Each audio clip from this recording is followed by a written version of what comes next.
முகம் கொண்டது.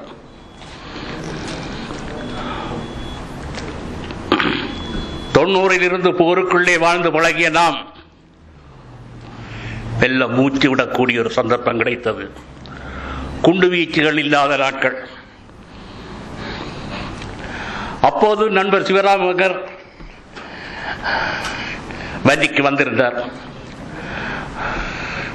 வந்து ஊடகவியலாளர்களுடன் ஒரு கலந்துரையாடலை நடத்தியிருந்தார்.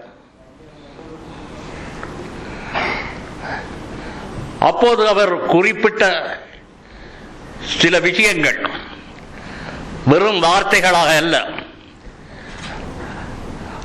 அதற்கு முன்னும் பின்னும் அனுபவங்களாக எங்கள் மத்தியில் பதிந்து கிடக்கின்றன. அவர் சொன்னார்,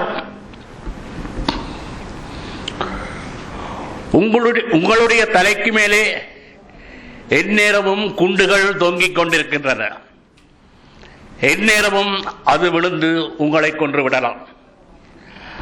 அதே வேளையில் போருக்கு வெளியே இருக்கும் நாங்கள் எங்கள் கழுத்துகளுக்கு நேரே எந்நேரமும் கத்திகள் நீட்டப்பட்டிருக்கின்றன. எந்நேரமும் எங்கள் கழுத்துகள் வெட்டப்படலாம். எப்படி இருப்பினும் இரு தரப்பினரும் உயிராபத்துக்கு மத்தியில் எங்கள் ஊடக பணியை கொண்டு செல்கிறோம் என்றார். இப்படி அவர் சொன்னபோது 2004ஆம் ஆண்டு நினைக்கிறேன். ஆனால் 2005ஆம் ஆண்டு அவர் சொன்ன அதே கத்திகள் அவர் கழுத்தை வெட்டிவிட்டன. அவர் உயிர் குடிக்கப்பட்டு விட்டது. அதேபோல் 2006ஆம் ஆண்டு நவம்பர் 27ஆம் தேதி 3 ஊடகவியலாளர்கள் உயிர்கள் பறிக்கப்பட்டன.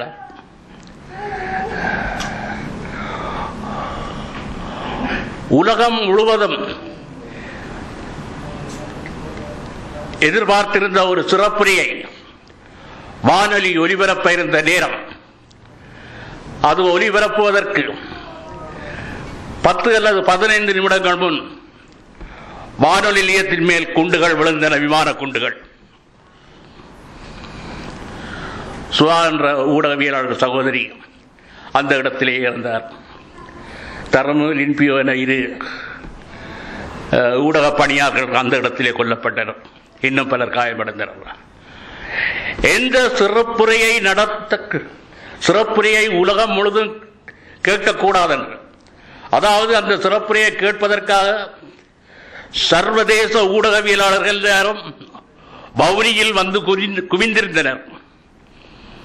எந்த சிறப்புரையை கேட்கக்கூடாது என்பதற்காக எங்கள் ஊடகவியலாளர்களை பழி எடுத்தார்களோ அவர்களால் அதை நிறைவேற்ற முடியவில்லை. சகலரும் கேட்டார்கள். அந்த சிறப்புரை மிகவும் துல்லியமாக ஒலிபரப்பாகியது. அது மட்டுமல்ல, அன்றைய வானொலி நிகழ்ச்சிகள் கூட எவ்வித தடங்களும் இல்லாமல் சென்றது. உயிர் பலிகள், ஊனமுறல்கள், இடிந்த கட்டிடங்கள், இவற்றையெல்லாம் உடைத்து பிரித்துக் கொண்டு ஊடக பணி வெற்றிகரமாக அன்று நிறைவேற்றப்பட்டது. ஆம், சிவராம் சொன்ன தலைக்கு மேலாடிய குண்டு அன்று எங்கள் ஊடகவியலாளர்களை பலியெடுத்தது. அதற்கு பின்பு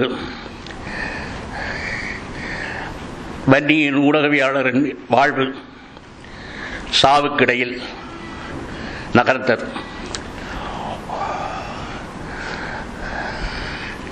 எங்கள் செய்திகள் சிதறும் சதை துண்டங்களும் சீறும் ரத்தங்களாக இருந்தன. அதே வேளையில் எங்கள் சதை துண்டங்களும் எங்கள் குருதியும் கூட செய்திகளாகும் நிலைமையும் இருந்தது. இப்படி ஆபத்துகள் மத்தியில் தான் எங்கள் ஊடகப் பணி தொடர்ந்தது. இதில் பலியானவர்கள் ஒருவர் இருவர் அல்ல. இடப்பெயர்வு காலத்தின் பொழுது இடம் பெயர்ந்து கொண்டிருக்கும் போது எறிகணைகள் விழும் அல்லது விமான குண்டு வீச்சு நடக்கும். கண்முன்னே மக்கள் விழுந்து சாவார்கள்.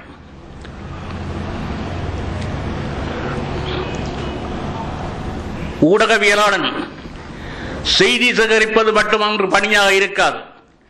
காயமடைந்தவர்களை மருத்துவமனைக்கு ஏற்றி கொண்டு போறதும் ஊடகவியலாளரின் பணியாக அன்று இருந்தது.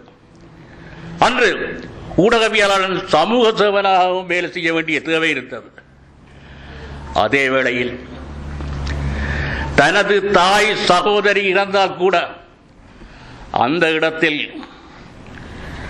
புதைத்துவிட்டு தொடர்ந்து தங்கள் பணியை தொடர வேண்டிய தேவை இருந்தது. அதிலும் போரின் இறுதி நாட்கள் கிட்டத்தட்ட 3 மாதங்கள் புதுமாத்தலிலிருந்து வலைஞர் மடம், பொக்கனை, முள்ளிவாய்க்கால் இந்த பகுதிகளுக்கு ஏறக்குறைய 4 லட்சம் மக்கள் முடக்கப்பட்டிருந்த போது யார் சாவார் யார் இறப்பார் என்று எவருக்குமே தெரியாது. அப்படி செத்தவர்கள் ஊடகவியலாளர் ஏராளம். ஆனால் அந்த ஊடகவியலாளர் ஒரு ஊடகவியலாளர் செத்ததை அடுத்த ஊடகவியலாளர் அறியாத அளவுக்கு அங்கு நிலைமை, நெருக்கடி. இப்படி துன்பத்துக்கு மேல் துன்பம். அதற்கு மத்தியில் தான் ஊடகப்பணி தொடர்ந்தது. ஒரு ஊடக நண்பன் சொன்னான்,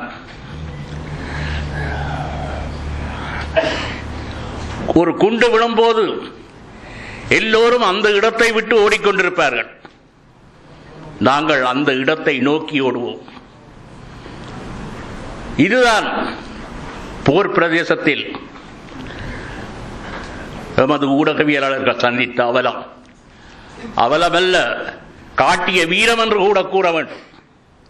அப்படித்தான் அவர்கள் அங்கு பணியாற்றினார்கள். பல சந்தர்ப்பங்களில்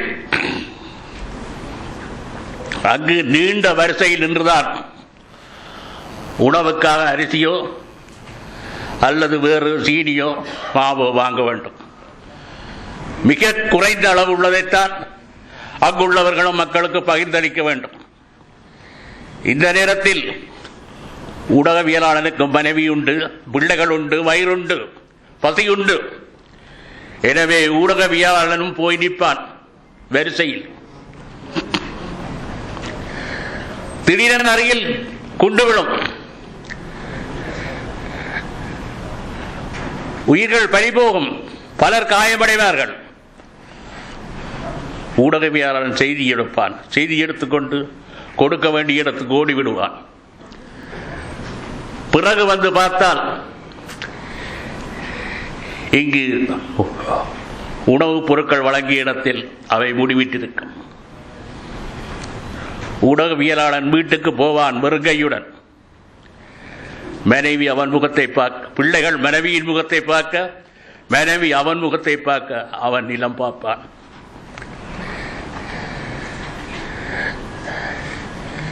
சில சமயங்களில் கஞ்சி தொட்டியில் போய் கஞ்சி கொண்டு வந்து வாங்கி கொண்டு வந்து பிள்ளைகளுக்கு கொடுத்து சமாளித்த நேரங்களும் உண்டு. இப்படி வன்னியில் ஊடக பணி என்பது ஒரு தியாகங்களுடன் நிறைந்த பொறுப்புடன் செய்த ஒரு பணியாக இருந்தது. இதில் நிச்சயமாக பலியானவர்களின் எண்ணிக்கையை என்னால் கூட வரையறுக்க முடியாது. ஏனெனில் கடைசி நாட்களில் எங்கே யார் பலியானார்கள், எப்படி பலியானார்கள் என்பது ஊடகங்களுக்கு தெரியாது.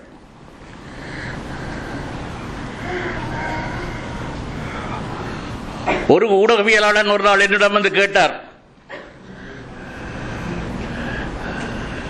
எங்கட அப்பாவை கண்டீங்களோ?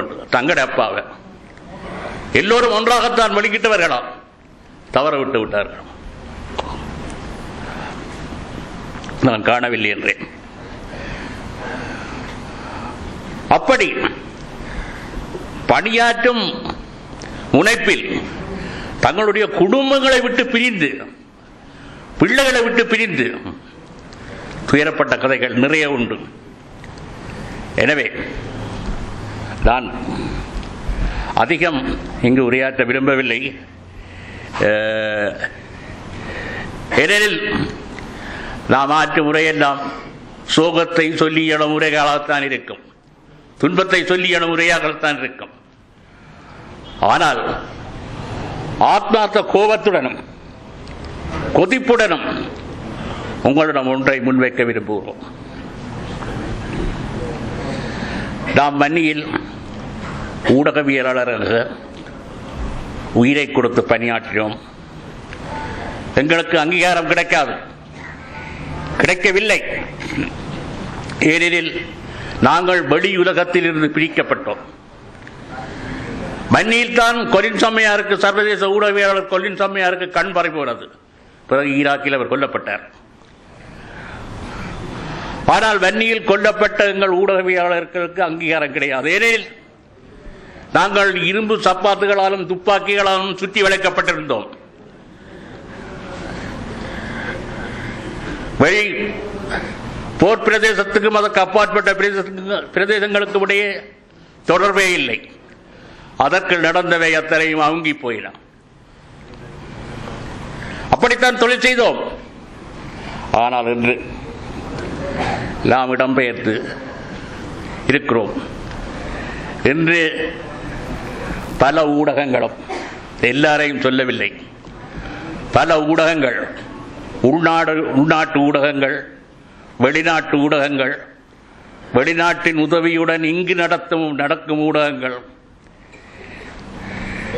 எங்களிடம் எங்கள் உழைப்பை இலவசமாக எதிர்பார்க்கிறார்கள் அல்லது குறைந்த கூலியில் எதிர்பார்க்கிறார்கள். எங்களுக்கும் வயிறுண்டு, எங்களுக்கும் வாழ்வுண்டு, எங்களுக்கும் பிள்ளை ஊட்டி உண்டு என்பதை பற்றி யாரும் யோசிக்க தயாராக. அன்று பணி செய்தோம். அன்று எந்தவித எதிர்பார்ப்பும் இன்றி பணி செய்தோம். ஏனெனில் அன்று நிலைமை அவ்வளவுதான். எங்களை நடத்திய ஊடகங்களாலும் எங்களுக்கு புதிய ஊதியம் தர முடியாது. ஆனால் நாங்களாக செய்தோம். ஏன்னா அன்று அது எங்கள் கடமை. ஆனால் இன்று அப்படி அல்ல. என்று ஊடகவியலாளரை சுரண்டும் நிலைமைக்கு பல ஊடக நிறுவனங்கள் செயற்படுகின்றன. இதனால் பல ஊடகவியலாளர்கள் ஊடகத்துறையை விட்டு மெல்ல மெல்ல ஒதுங்கி கூலி வேலைக்கு போனால் பரவாயில்லை என்று வாயால் சொல்லும் அளவுக்கு நிலைமை ஏற்பட்டிருக்கிறது. இதை நமது ஊடக அமையம் கவனத்தில் எடுத்துக் கொள்ள வேண்டும். நண்பர்களே, சிவராம் அவர்கள், அவருக்கு முன்பும் பின்பும் இந்த ஊடகப் பணியில் உயிரை விட்டவர்கள் அத்தனை பேரும் ஊடகப் பணி என்ற உன்னத பணிக்காக தங்கள் வாழ்வியை இழந்தவர்கள், உயிரை இழந்தவர்கள், தங்கள் உறவினர்களின் கண்ணீருக்கு காரணமானவர்கள். ஆனால் மக்களுக்காக வாழ்ந்தவர்கள், மக்களுக்காக செத்தவர்கள், மக்களுக்காக இன்றும் மக்கள் நினைவில் நிற்பவர்கள். அவர்களுக்கு மீண்டும் நானும் எனது அஞ்சலியை செலுத்திக் கொண்டு, எனக்கு இந்த இடத்தில் ஒரு ஊடகவியலாளராக மட்டுமல்ல, ஒரு அரசியல் ஆய்வாளராக, அது மட்டுமன்றி நடக்கும் சம்பவங்களை வைத்து நடக்கப் போகும் சம்பவங்களுக்கு எதிர்ப்பு கூறும் ஆற்றல் உள்ளவராக திகழ்ந்தார்.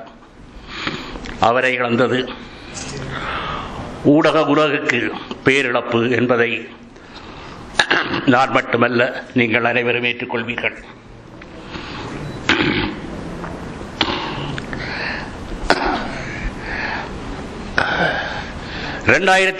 ஆண்டுக்கும் 2006 ஆண்டுக்கும் இடையில்